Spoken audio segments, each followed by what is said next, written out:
इस किसान महापंचायत में जो भी हमारे पंच पटेल और साथी पधारे हैं उनको बहुत बहुत धन्यवाद देता हूं। जागरूक हमारी मातृशक्ति और जागरूक हमारा युवा। अभी मैं बात सुन रहा था, हमारे युवाओं की बात सुन रहा था और युवाओं का जोश जो है देखते ही बनता है, इसमें कोई दोहराए नहीं है। और हमारे जो युवा हैं उनको अंदर से गुस्सा जरूर आ रहा है। अन्याय सहन करने की भी एक सीमा होती है, वो सीमा बहुत लंबी हो गई। इस वजह से उद्वेलित होकर के और अपने विचार प्रकट कर रहे हैं। लेकिन मेरा उनसे सबसे अनुरोध है कि जिन लोगों पर जिनका नाम लेकर के आप आरोप लगा रहे हो, जिन लोगों का आप मंचों पे और आपके भाषणों में जिनका नाम लेते हो, मैं आपको कहना चाहता हूं, आप उनका नाम मत लो। वो लोग आपके लेवल के नहीं है। आपके स्तर में और उनके स्तर में बहुत ज्यादा फर्क है, इसलिए आप ध्यान रखो। हम लोग पढ़े लिखे लोग हैं। एक जमाना था कप्तान छुट्टनलाल जी का, जिन्होंने हमको आरक्षण देकर के और एक विकास का रास्ता हमको पकड़ाया और उस विकास के रास्ते पे चल करके हमने कीर्तिमान स्थापित किया है।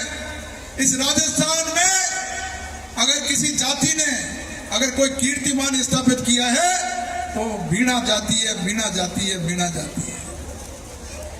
आज आपके सामने जो शख्सियत बैठी हुई है, माननीय हरीश जी मीणा साहब,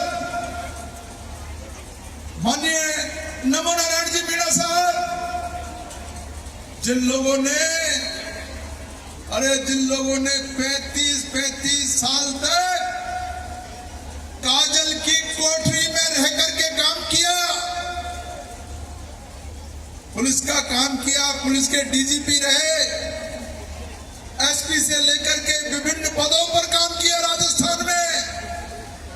आज मुझे जब इन लोगों का नाम आता है, मेरा सीना गर्व से चौड़ा हो जाता है कि 35 साल सेवा करने के बाद में राजस्थान में कोई माई का लाल ऐसा नहीं है जो इन पर कोई एक पैसे का भी कोई दाग लगाते साथी। हम लोग ईमानदारी से काम करने वाले लोग हैं, हम लोग शराफत से काम करने वाले लोग हैं और सत्ता का सदुपयोग करने वाले लोग हैं। जब सत्ता में रहे तो सदुपयोग किया, हमने दुरुपयोग नहीं किया। यही शख्सियत राजस्थान में 5 साल तक डीजीपी के पद पर रहे। सब 36 बिरादरी के लोग जाते थे, हम देखते थे, ऑफिस हमेशा भरा रहता था और सब तरह चारों तरफ जब तारीफ होती थी हमको बहुत गर्व होता था। आज भी हमें गर्व है। आज सांसद के रूप में वो अपनी भूमिका निभा रहे हैं। आदरणीय नमो नारायण जी 2 बार केंद्र में मंत्री रहे। 45 साल तक लाल बत्ती अगर किसी को मिली तो उसका नाम नमो नारायण बीणा है, नमो नारायण बीणा। तो हम लोगों ने सत्ता को भी भोगा, उसका सदुपयोग भी किया। तो ये सारी चीजें हमको एक लेवल पे ले जाती है। इसलिए मेरे युवाओं से मैं कहना चाहता हूं, आप उस नीचे वाले लेवल पे मत उतरो, वो हमारा लेवल नहीं है। हम किसी को टारगेट करें, हम छीटे। माता बहनों से निवेदन है, 10 मिनट और बैठे, जो खड़ी होगी माता बहनों से 10 मिनट और बैठे। माता बहनों से निवेदन है करबत कि 10 मिनट बैठ रहे, इनको रोके, शिव सिंह इनको रोको।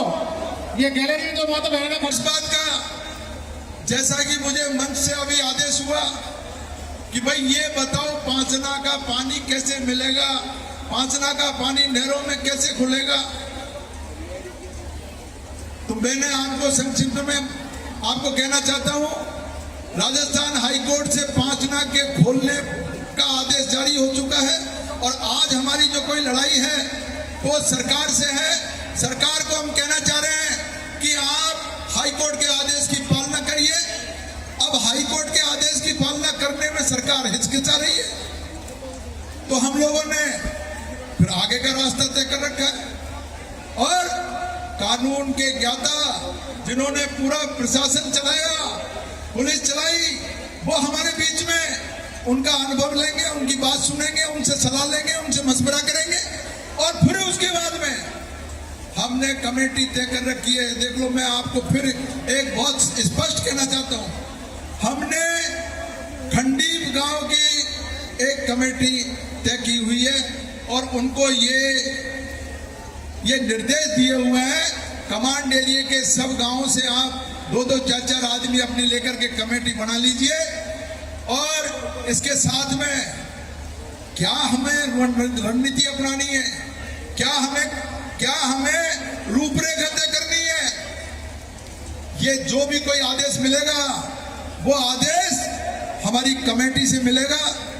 हमारे 28 के पटेल जो हैं बैठे हुए हैं, वो पटेल सब मिलकर के तय करेंगे, अनुसार काम करेंगे। हम लोगों ने तो 28 तारीख तय कर रखी है। 28 तारीख को हम लोगों को जो तयशुदा कार्यक्रम है उसमें हमको रत्ती भर भी पीछे नहीं हटना।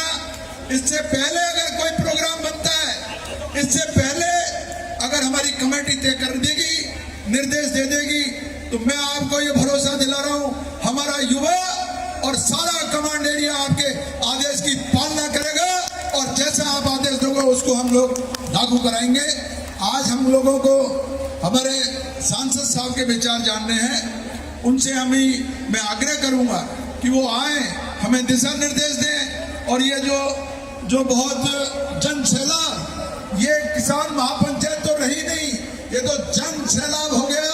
इस जन सैलाब को संबोधित करके और आपके अनुभव के आधार पर हमें निर्देशित करें। आपके अनुभव का हम फायदा उठाएंगे और कमेटी और हमारे युवाओं का मेरा उनसे एक ही आग्रह है कि हमको अनुशासित तरीके से, बिल्कुल अनुशासित तरीके से काम करना है। जैसा निर्देश मिले वैसा करेंगे। सब माता बहने आप पधारी, आपको बहुत बहुत धन्यवाद देता हूँ। हमारे 4-5 गांव के जो पूरे पंच पटेल और बहुत उत्साह के साथ आप लोग आए, आपको भी बहुत प्रणाम करता हूँ। सब हमारे जो माननीय हमारे जो अतिथिगण बैठे हुए हैं उनको बहुत बहुत प्रणाम। जय हिंद, जय भारत, नमस्कार।